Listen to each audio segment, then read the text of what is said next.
इज़हारे मोहब्बत एक पहाड़ी रास्ता है। शायर है सुलेमान वासिफ। उसे बस एक ही जिद है, मैं उसकी ज़ात से मंसूब अपने सब ख्यालों का कोई पैकर तराशूं और उसके सामने रख दूं। उसे बतलाऊं मैं उससे मुझे कितनी मोहब्बत है।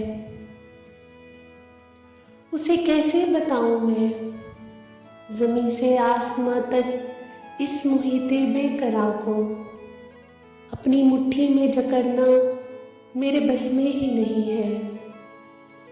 मेरे सर पर चमकते मेहरबान सूरज की किरणों का कोई भी गोशवारा बन नहीं सकता। ज़मीं की गोद में कितने समुंदर है, किनारों पर नमीदा रेत के ज़र्रात है।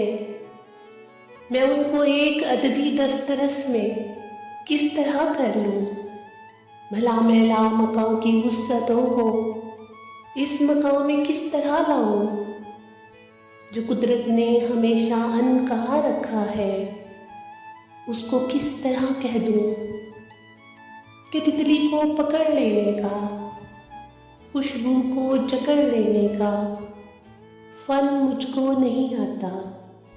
उसे कैसे बताऊं मैं कि इज़हारे मोहब्बत एक पहाड़ी रास्ता है और चोटी तक पहुंचने का मुझे गुर ही नहीं।